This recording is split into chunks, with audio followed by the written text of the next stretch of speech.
Nang makita niyang nagkakaroon ng magandang resulta sa tungkulin ang katuwang niyang sister, nagsimula siyang mainggit at nangamba siyang baka mahigitan siya nito at mas mapahalagahan ito ng mga leader. Hindi niya tinulungan ang sister kapag may mga paghihirap ito at sadya pa niya itong minaliit sa harap ng mga leader.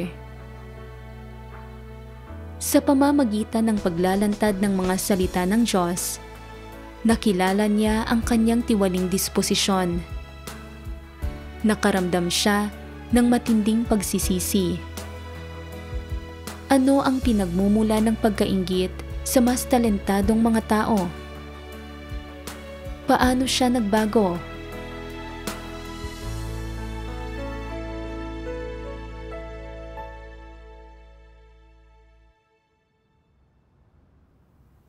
Noong Pebrero 2021, nahalal ako bilang isang leader ng iglesia. Isang araw, sinabi sa akin ng nakatataas na leader na may mahusay na kakayahan si Sister Esther at napakamasigasig nito sa mga tungkulin at na ako ang lilinang dito. Nang marinig kong sinabi ito ng nakatataas na leader, medyo nag-alala ako. Iniisip ko na marahil ay malapit ng maging mas mahusay si Sister Esther sa paggampan ng kanyang mga tungkulin kaysa sa akin. Kung mataas ang tingin sa kanya ng lahat ng nakatataas na leader at mga kapatid, baka tuluyan na akong hindi mapansin at wala nang lalapit sa akin para sa mga usapin ng iglesia sa hinaharap. Kalaunan, bagaman sinabi ko kay Esther kung paano gawin ang gawain ng iglesia, hindi ko ibinahagi sa kanya ang lahat ng aktwal na detalye ng sitwasyon ng iglesia. At hindi ko siya binigyan ng detalyadong pakikipagbahaginan sa kung paano gagampanan ng maayos ang gawain. Nakita kong masigasig si Esther sa kanyang mga tungkulin. Mabilis siyang nasanay sa gawain at lalong bumuti ang mga resulta ng kanyang mga tungkulin. Nakatanggap siya ng papuri mula sa mga kapatid at napansin din ito ng mga nakatataas na leader. Hindi nagtagal, nahalal si Esther bilang isang leader ng iglesia at nagsimulang makipagtulungan sa akin sa gawain ng iglesia. Dahil nasa gitnang silangan ako at may pagkakaiba ng oras sa Pilipinas, nahirapan ang mga kapatid na makipag-ugnayan sa akin. Kaya palagi silang nakikipag-ugnayan kay Esther para mag-host ng mga pagtitipon. Nakikita ko siya sa bawat pagtitipon at talagang masigasig siya sa kanyang mga tungkulin. Nakaramdam ako ng labis na inggit sa kanya.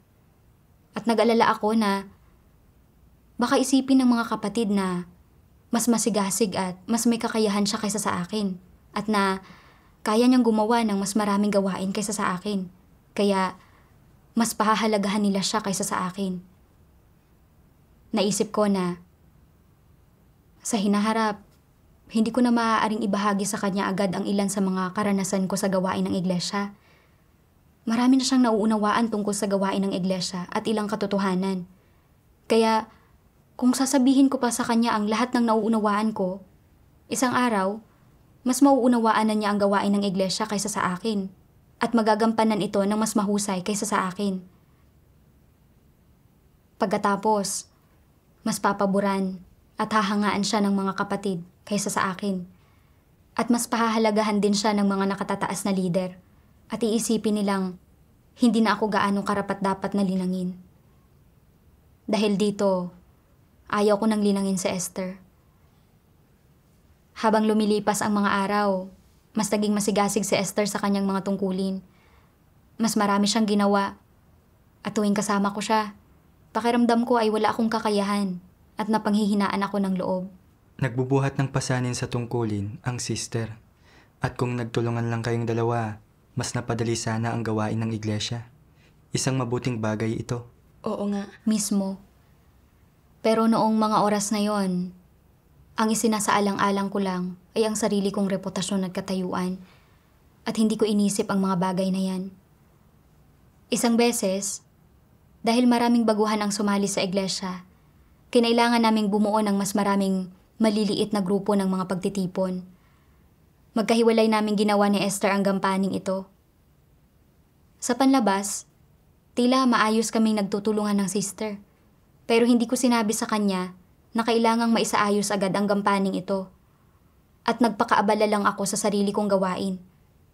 Naisip ko na kung makakabuo ako ng mas maraming grupo at makakapagsaayos ng mas maraming tao na dadalo sa mga pagtitipon, makakatanggap ako ng papuri mula sa mga kapatid.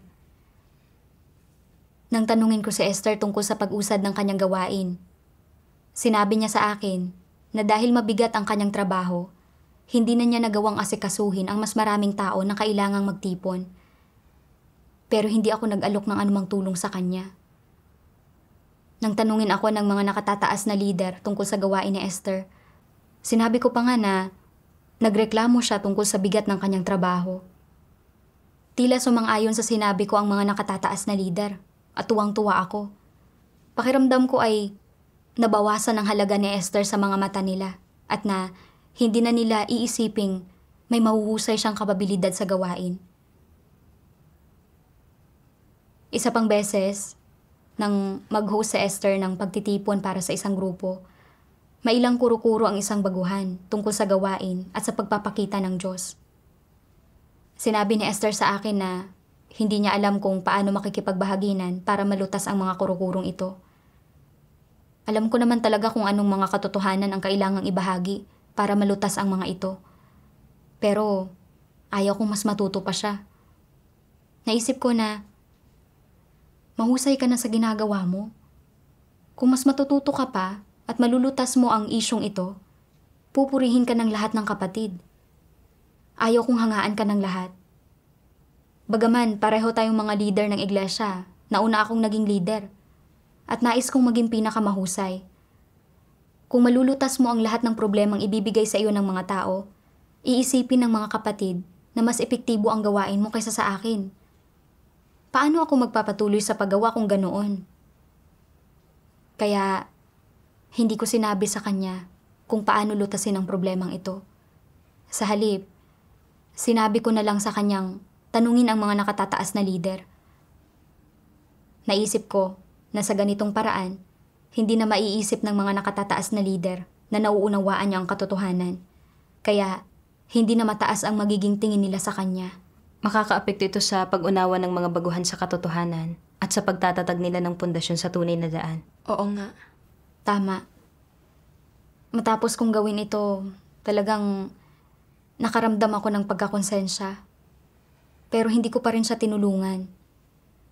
Noong sinabi lang sa akin ng mga nakatataas na leader na tulungan siya, saka ko sinabi sa kanya sa wakas kung paano lutasin ang problemang iyon. Pakiramdam ko ay talagang naging matigas ang puso ko. Ayaw ko talagang mainggit kay Esther, pero hindi ko makontrol ang sarili ko. Nalungkot ako sa mga kilos ko at alam kong napakasama ng kalagayan ko. Ang pagkagapos sa paninibog ko ay talagang napakasakit. Oo nga. Kaya paano mo nalutas ang problemang ito kalaunan? Pagkatapos kong matanto ang problema ko, binasa ko ang mga salita ng makapangyarihang Diyos para pagnilayan at munawaan ang sarili ko. Binasa ko ang mga salita ng Diyos. Sabi ng makapangyarihang Diyos, bilang isang leader ng iglesia, hindi mo lamang kailangang pag-aralan na gamitin ang katotohanan upang lumutas ng mga problema. Kailangan mo ring matutunang tumuklas at luminang ng mga taong may talento na talagang hindi ninyo dapat kainggitan o pigilan. Ang pagsasagawa sa ganitong paraan ay kapaki-pakinabang sa gawain ng iglesia. Kung makakapaglinang ka ng ilang naghahangad ng katotohanan upang makipagtulungan sa iyo at gawin ng maayos ang lahat ng gawain, at sa huli, lahat kayo ay may patotoong batay sa karanasan, kwalipikado kang leader o manggagawa. Kung nagagawa mong asikasuhin ang lahat ng ayon sa mga prinsipyo, kung gayon, ay iniaalay mo ang iyong katapatan. Ang ilang tao ay palaging natatakot na ang iba ay mas mahusay o mas mataas kaysa sa kanila, na ang iba ay kikilalanin habang sila ay hindi napapansin at dahil dito ay inaatake at ibinubukod nila ang iba. Hindi ba ito isang kaso ng pagkainggit sa mga taong may talento? Hindi ba't makasarili at kasuklam-suklam ito? Anong klaseng disposisyon ito? Ito ay pagiging mapaminsala. Iyong mga iniisip lamang ang sarili nilang mga interes, binibigyang kasiyahan lamang ang sarili nilang mga pagnanais, nang hindi iniisip ang iba o isinasaalang-alang ang mga interes ng sambahayan ng Diyos, ay may masamang disposisyon at walang pagmamahal ang Diyos sa kanila. Amen. Matapos basahin ang mga salita ng Diyos, labis akong nabagabag. Napagtanto ko na isa akong taong naiinggit sa mga may talento. Nangatasan ako ng mga nakatataas na lider na linangin si Esther. Nakita kong mayroon siyang talento. Marunong siyang mag-host ng mga pagtitipo ng maayos at mahusay ang mga resulta ng kanyang gawain, kaya nainggit ako sa kanya. Natakot ako na mahihigitan niya ako at hahangaan siya ng mga kapatid. At nag-alala ako na pahahalagahan siya ng mga nakatataas na lider at na dahil dito, hihinto sila sa paglilinang sa akin.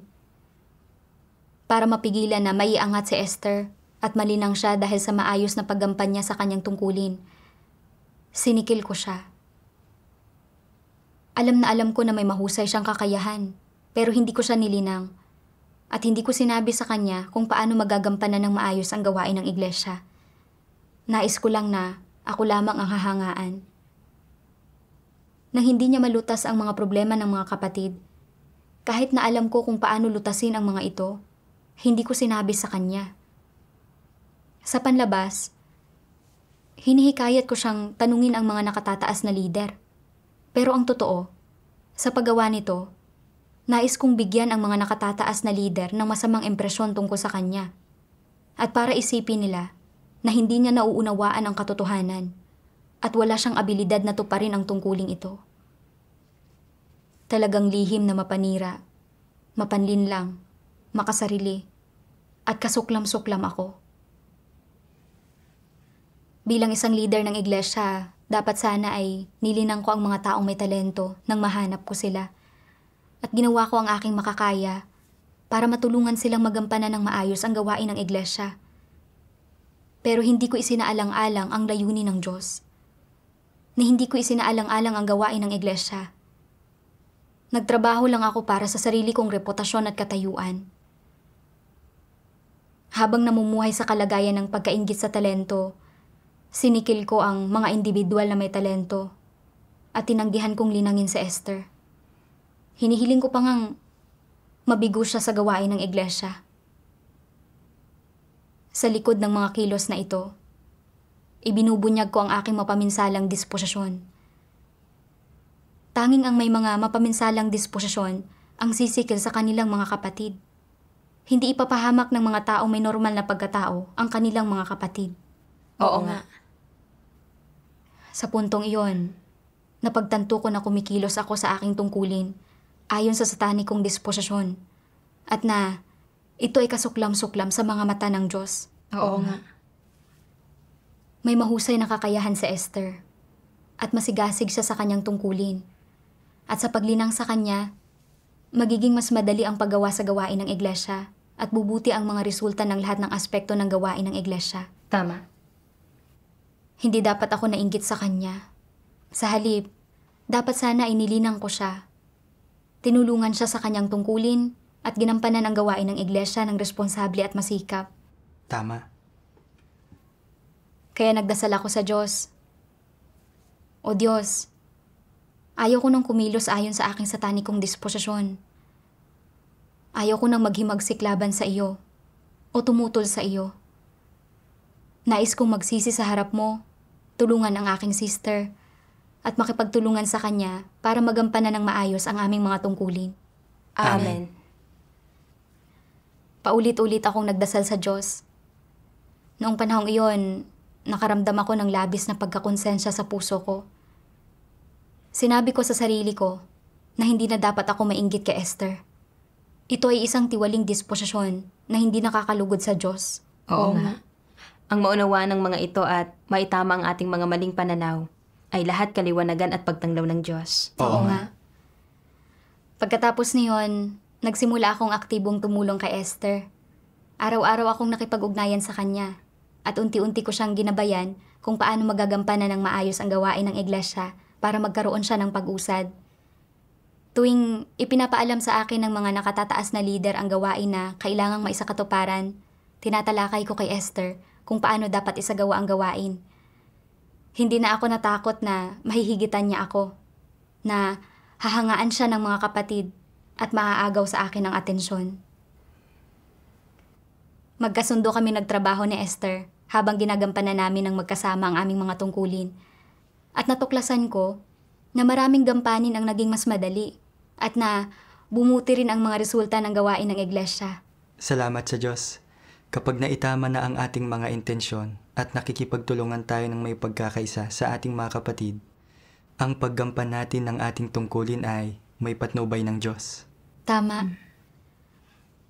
Kalaunan, pinangangasiwaan ko ang gawain ng ilang iglesia at itinalaga ng mga nakatataas na leader si Sister Mylene para gampanan ang kanyang mga tungkulin sa isang iglesia na pinangangasiwaan ko. Sa una, kakaunti lamang ang sinasabi niya sa mga pagtitipon at napakatahimik niya. Pero kalaunan, mas marami na siyang naibahagi at napakahusay ng kanyang pakikipagbahaginan. Medyo nainggit ako sa kanya at nag-alala dahil matagal na siyang nananampalataya sa Diyos. Mas maraming nauunawaan ng katotohanan, maraming alam tungkol sa gawain at mas maraming karanasan sa gawain. Naisip ko na siguradong pupurihin at hahangaan siya ng mga kapatid. Ayaw kong mangyari iyon. Isang araw, tinalakay ko kay Sister Mylene ang sitwasyon ng ilang grupong pinangangasiwaan niya. At tinanong ko siya tungkol sa mga dahilan kung bakit hindi regular na dumadalo sa mga pagtitipon ang mga kapatid. Sinabi niya na inaalam pa niya ang usapin, pero kahit marami siyang ginawa, hindi pa rin malinaw sa kanya kung ano ang mali. Nang marinig ko ito, pakiramdam ko ay nagrereklamo siya. Iniisip na marami siyang pagkukulang. Nang dumating ang mga nakatataas na lider para magtanong tungkol sa gawain, sinabi ko sa kanila na mahilig magreklamo si Mylene at hindi siya handang magpursige sa pagtupad sa kanyang mga tungkulin. Ipinadala ko pa nga sa mga lider ang mga screenshot ng pag-uusap namin. Nais kong isipin ng mga lider na nagrereklamo siya at hindi handang tanggapin ang payo ng iba. Nais ko ring maliitin siya ng mga lider. Mas pahalagahan ako at isiping mas karapat-dapat akong linangin kaysa sa kanya. Nang maibunyag ko ang mga kaisipang ito, napagtanto ko na mali ang kalagayan ko. Kaya nagdasal ako sa Diyos at naghanap ng tulong mula sa Kanya. Kalaunan, binasa ko ang mga salita ng Diyos.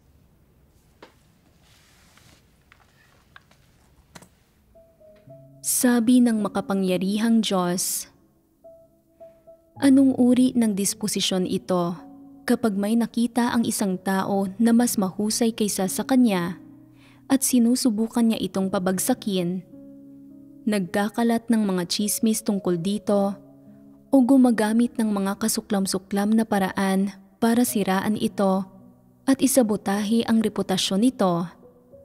Inaapakan pa maging ang pagkatao nito para maprotektahan niya ang sarili niyang puwang sa isip ng mga tao. Hindi lang ito kayabangan at kapalaluan. Ito ay disposisyon ni Satanas. Ito ay isang mapaminsalang disposisyon. Mapanira at buktot na nagagawa ng taong ito na batikusin at ihiwalay ang mga taong mas mahusay at mas malakas kaysa sa kanya. At ipinapakita ng hindi niya pagtigil hanggang sa mapabagsak ang mga tao kung gaano siya kademonyo. Dahil namumuhay siya ayon sa disposisyon ni Satanas, malamang na maliitin niya ang mga tao, subukang isangkalan sila at pahirapan sila. Hindi ba ito paggawa ng masama? At habang namumuhay ng ganito, iniisip pa rin niyang maayos ang lagay niya, na mabuti siyang tao. Subalit kapag may nakita siya na taong mas magaling kaysa sa kanya, malamang napahirapan niya ito, natapak-tapakan niya ito. Ano ang issue rito? Hindi ba't ang mga taong kayang gumawa ng ganoong masasamang gawa ay mga immoral at matitigas ang ulo? Ang mga gayong tao ay iniisip lamang ang sarili nilang mga interes. Isinasaalang-alang lamang nila ang sarili nilang damdamin, at ang tanging nais nila ay matupad ang sarili nilang mga pagnanais, ambisyon at pakay. Wala silang pakialam kung gaano kalaking pinsala ang idinudulot nila sa gawain ng iglesia, at mas gugustuhin nilang isakripisyo ang mga interes ng sambahayan ng Diyos para maprotektahan ang kanilang katayuan sa isipan ng mga tao at ang sarili nilang reputasyon. Hindi ba't ang mga taong gaya nito ay mapagmataas at nag-aakalang mas matuwid sila kaysa sa iba, mga makasarili at ubod ng sama? Ang gayong mga tao ay hindi lamang mapagmataas at nag-aakalang mas matuwid sila kaysa sa iba, labis din silang makasarili at ubod ng sama. Hinding-hindi sila mapagsaalang-alang sa mga layunin ng Diyos. Mayroon bang may takot sa Diyos na puso ang gayong mga tao? Wala man lang silang may takot sa Diyos na puso. Ito ang dahilan kung bakit wala silang pakundangan kung kumilos at ginagawa nila ang anumang gusto nila nang walang nadaramang anumang pagsisisi, walang anumang pangamba, walang anumang pagkabalisa o pag-aalala, at hindi iniisip ang mga ibubunga nito. Ito ang madalas nilang ginagawa at kung paano sila palaging kumikilos. Ano ang kalikasan ng ganoong pag-uugali? Sa mas magaang na salita, ang mga gayong tao ay napakamainggitin at may napakalakas na paghahangad para sa pansariling reputasyon at katayuan. Sila ay napakamapanlinlang at mapanira. Sa mas masakit na pananalita, ang diwa ng problema ay ang gayong mga tao ay wala man lang may takot sa Diyos na puso. Hindi sila natatakot sa Diyos. Naniniwala sila na sila ang pinakamahalaga at itinuturing nila ang bawat aspekto ng kanilang sarili bilang mas mataas kaysa sa Diyos at mas mataas kaysa sa katotohanan. Sa kanilang puso, ang Diyos ay hindi karapat-dapat banggitin at hindi mahalaga, at wala man lang anumang katayuan ang Diyos sa kanilang puso. Maisa sa gawa ba ang katotohanan ng mga walang puwang ang Diyos sa puso nila at ng mga walang may takot sa Diyos na puso? Hinding-hindi. Kaya kapag karaniwan ay masaya silang kumikilos at pinananatiling abala ang kanilang sarili at gumugugol ng matinding lakas, ano ang ginagawa nila? Sinasabi pa ng mga taong ito na tinalikuran na nila ang lahat upang gumugol para sa Diyos at nagdusa na sila ng malaki. Ngunit ang totoo, ang motibo, prinsipyo at layo ng lahat ng kilos nila ay para sa sarili nilang katayuan at prestihiyo, para maprotektahan ang lahat ng interes nila. Masasabi ba ninyo o hindi ninyo masasabing masama ang ganitong uri ng tao? Anong uri ng mga tao ang naniniwala sa Diyos sa loob ng maraming taon, subalit wala namang may takot sa Diyos na puso? Hindi ba't mapagmataas sila? Hindi ba't mga satanas sila? At anong mga bagay ang pinakawalang may takot sa Diyos na puso? Bukod sa mga halimaw, Ito ay ang masama at ang mga antikristo, ang kauri ng mga dyablo at ni Satanas. Hindi talaga nila tinatanggap ang katotohanan. Lubos silang walang may takot sa Diyos na puso. Kaya nilang gumawa ng anumang kasamaan. Sila ang mga kaaway ng Diyos at ang mga kaaway ng kanyang hinirang na mga tao. Amen. Inilantad ng mga salita ng Diyos ang tunay kong kalagayan. Nainggit ako sa mga kapatid na ang gawain ay nagbunga ng mas mabubuting resulta kaysa sa akin. At inatake at ibinukod ko pa sila para mapanatili ko ang aking reputasyon at katayuan. Kahit na alam ko na ginagampanan nila ang kanilang mga tungkulin para mapalugod ang Diyos, hindi ko isinaalang-alang ang mga layunin ng Diyos. Nais ko lang gampanan ang tungkulin ko sa paraan na makakakuha ng paghanga ng iba at magtutulak sa kanila na tingalain ako. Sa halip na gampanan ng maayos ang gawain ng iglesia para isaalang-alang ang mga layunin ng Diyos. Nang mapagtanto ko na matagal nang nananampalataya si Mylene sa Diyos, may kakayahan at kapabilidad sa gawain at na mayroon din siyang matibay na pagpapahalaga sa pasanin para sa kanyang tungkulin, nainggit ako sa kanya at nag-alala na baka mahigitan niya ako. Hinusgahan ko siya sa harap ng mga nakatataas na lider. Sinabi kong palagi siyang nagrereklamo tungkol sa kanyang tungkulin. Samantalang ang totoo, sinabi lang sa akin ni Mylene na nahaharap siya sa mga paghihirap sa kanyang tungkulin. At kahit marami na siyang nagawa, hindi pa rin niya nalutas ang mga isyu. Pero nagsinungaling ako sa mga nakatataas na lider. Sinabi ko na nagrereklamo siya. Ang layon ko ay ipaisip sa mga lider na hindi siya karapat-dapat na linangin. At sinadya kong sirain ang imahe na mayroon ang mga lider tungkol sa kanya. Sa ganitong paraan, hindi na magiging mataas ang tingin ng mga lider sa kanya o hindi na siya lilinangin. At hindi ko na kailangang mag-alala na mahihigitan niya ako. Talagang siniraan ko ang sister para sa kapakanan ng aking reputasyon at katayuan.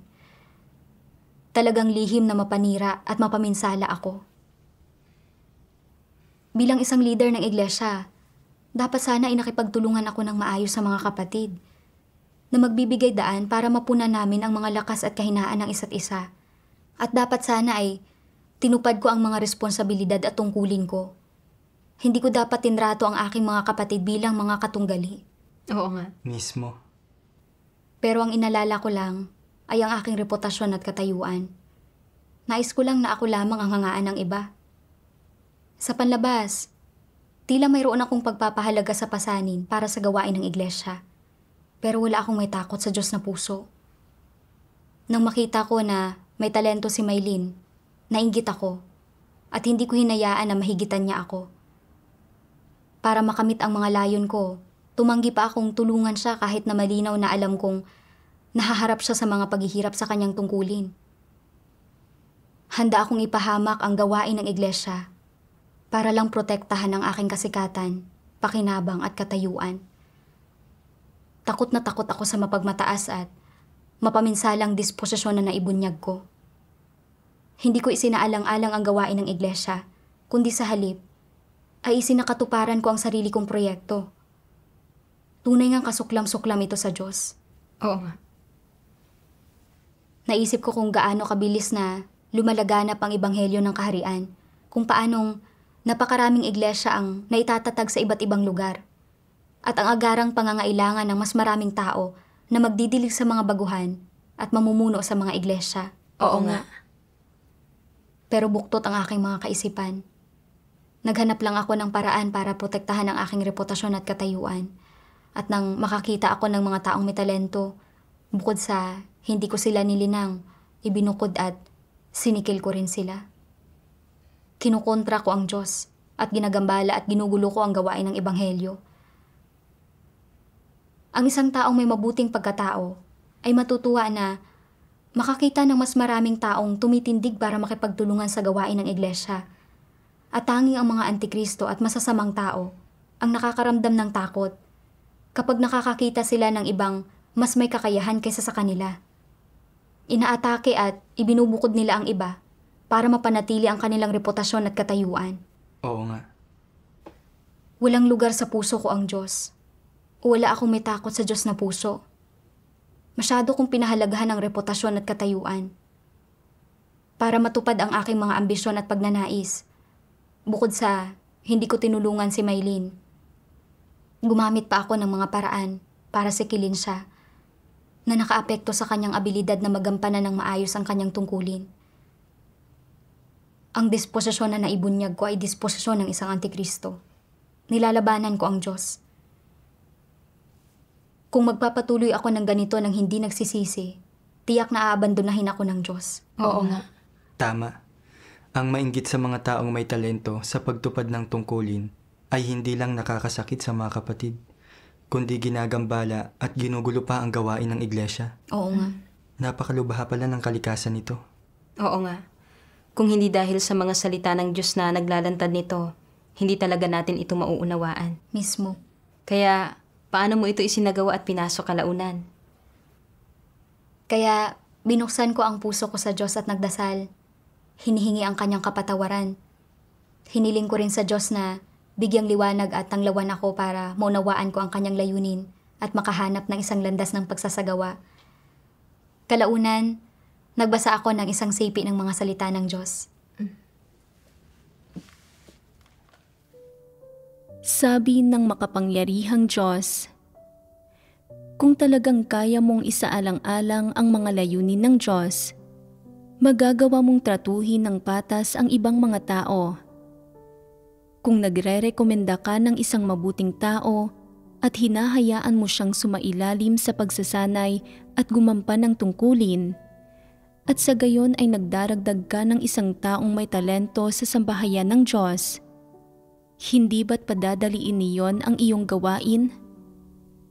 Kung gayon, hindi ba't magpapakita ka ng katapatan sa iyong tungkulin? Isa iyong mabuting gawa sa harap ng Diyos. Ito ang pinakamababang antas ng konsensya at katwiran na dapat taglayin ng mga naglilingkod bilang leader. Yaong mga may kakayahang isagawa ang katotohanan ay kayang tanggapin ang pagsisiyasat ng Diyos sa mga bagay na kanilang ginagawa. Kapag tinatanggap mo ang pagsisiyasat ng Diyos, maitutuwid ang puso mo. Kung gumagawa ka lamang ng mga bagay para makita ng iba, at lagi mong nais na makuha ang papuri at paghanga ng iba, at hindi mo tinatanggap ang pagsisiyasat ng Diyos, nasa puso mo pa ba ang Diyos? Ang gayong mga tao ay walang may takot sa Diyos na puso. Huwag kang laging gumawa ng mga bagay para sa sarili mong kapakanan at huwag mong palagi ang isaalang-alang ang iyong mga sariling interes. Huwag mong isaalang-alang ang mga interes ng tao at huwag isipin ang iyong sariling pride, reputasyon at katayuan. Kailangan mo munang isaalang-alang ang mga interes ng sambahayan ng Diyos at unahin ang mga iyon. Dapat mong isaalang-alang ang mga layunin ng Diyos at magsimula sa pagbubulay-bulay kung mayroon ba o walang karumihan sa paggampan mo sa iyong tungkulin. Kung ikaw ba ay naging tapat, kung natupad mo ang iyong mga responsibilidad, at kung naibigay mo ang lahat mo, gayon din kung buong puso mo bang iniisip o hindi ang iyong tungkulin at ang gawain ng iglesia. Kailangan mong isaalang-alang ang mga bagay na ito. Kung madalas mong isipin ang mga ito at unawain ang mga ito, magiging mas madali para sa iyo na gampanan ng maayos ang iyong tungkulin. Amen. Amen. Matapos basahin ang mga salita ng Diyos, napagtanto ko na bilang isang leader ng iglesia, kailangan kong isaalang-alang ang layunin ng Diyos sa aking mga tungkulin na palaging uunahin ang gawain ng iglesia. Kapag nakakakita ako ng mga kapatid na may mahusay na kakayahan at kapabilidad sa gawain, hindi ako dapat mainggit O hindi kaya ay ibukod sila para sa kapakanan ng sarili kong kasikatan, pakinabang at katayuan. Kundi sa halip, ay dapat ko silang irekomenda at linangin. At tulungan silang tuparin ang kanilang mga tungkulin para mas mabilis silang lumago. Ito ang aking tungkulin at responsibilidad. Oo nga. Oo nga. Dapat akong magsagawa ayon sa mga salita ng Diyos. Makalaya mula sa gapos ng kasikatan, pakinabang at katayuan, pati na rin mula sa inggit. Isantabi ang sarili kong mga interes. Taus-pusong linangin ang mga kapatid at tuparin ang aking tungkulin para mapalugod ang Diyos. Amen. Salamat sa Diyos. Nagkaroon na ako ngayon ng malinaw na landas sa puso ko. Kapag naitama na ang ating mga intensyon, hindi na tayo mapipigilan ng inggit. At mas magiging madali na para sa atin na magampanan ng maayos ang ating tungkulin. Oo nga. Mismo. Kapag sama-samang nag-iipon ng panggatong ang lahat, mas tumataas ang liyab ng apoy. Kapag nagkakaisa tayo sa pagtupad ng ating mga tungkulin, nariyan ang patnubay at pamumuno ng Diyos at mas lalo pang gaganda ang mga resulta ng gawain ng iglesia. Oo nga. Pagkatapos maunawaan ang layunin ng Diyos, nagsimula akong itama ang aking mga intensyon at patuloy kong pinaalalahanan ang aking sarili na kinasusuklaman ng Diyos ang inggit. Nang muli naming talakayin ni Maylin ang gawain, pinakalma ko ang sarili ko para pakinggan siyang magsalita at sinikap kong magpakita ng malasakit at tulungan siya sa anumang paghihirap na mayroon siya. Ibinabahagi ang kaparehong mga naging karanasan ko. Ibinahagi ko rin ang magagandang pamamaraan na natutunan ko mula sa aking gawain. Talagang nakaramdam ako ng kapayapaan sa pagsasagawa sa ganitong paraan at agad na nagbunga ng magagandang resulta ang gawain. Napakabuti Napakabuti. niya. Salamat sa Diyos. Isang beses, nagpadala sa akin ng mensahe si Maylin na nagsasabing labis siyang nababagabag dahil hindi regular na dumadalo sa mga pagtitipon ng ilang baguhan. Nakonsensya ako nang makita ko ang mensahe niya dahil ipinaalala nito sa akin noong naiinggit ako sa kanya. Noong panahong iyon, kapag nakakaranas siya ng paghihirap sa kanyang mga tungkulin, bukod sa hindi ko siya tinutulungan, hinuhusgahan ko rin siya sa harap ng mga lider. Sinasabing palagi siyang nagrereklamo habang ginagampanan ang kanyang tungkulin. Labis siyang nasaktan ng aking pagkamakasarili. Mula sa araw na iyon, madalas ko na siyang inaalo at hinihikayat. At sinasabi ko sa kanya na huwag mag-alala. At aktibo akong nakipagtulungan sa kanya.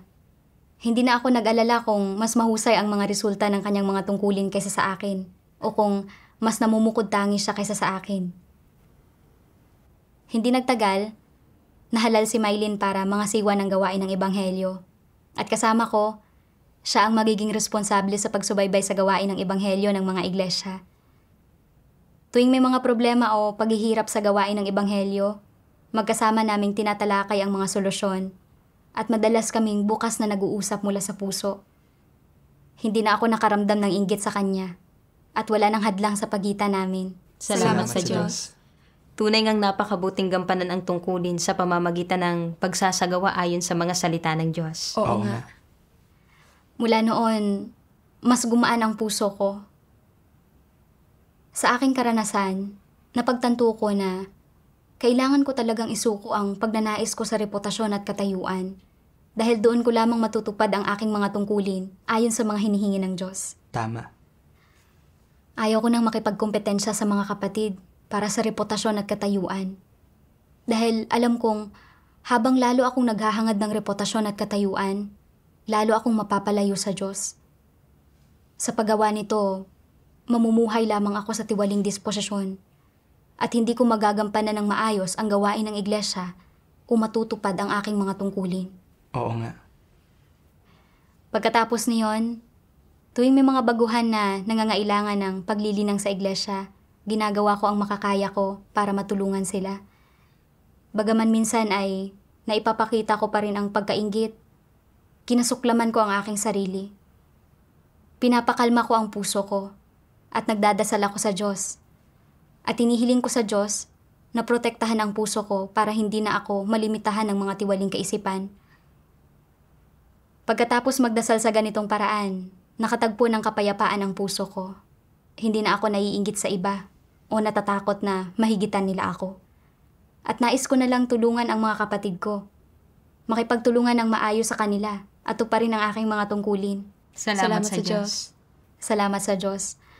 Ang patnubay ng mga salita ng makapangyarihang Diyos ang nagpahintulot sa akin para mapagtanto ko ang aking tiwaling disposisyon ng pagkainggit sa mga taong may talento.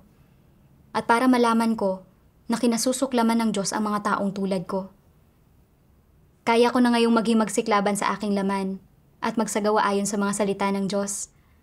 Taos-puso kong tinutulungan at sinusuportahan ang aking mga kapatid at ginagawa ang mga bagay na kapakipakinabang sa gawain ng iglesia at sa mga kapatid ko. Ang lahat ng ito ay ang pagliligtas ng Diyos. Salamat sa Diyos.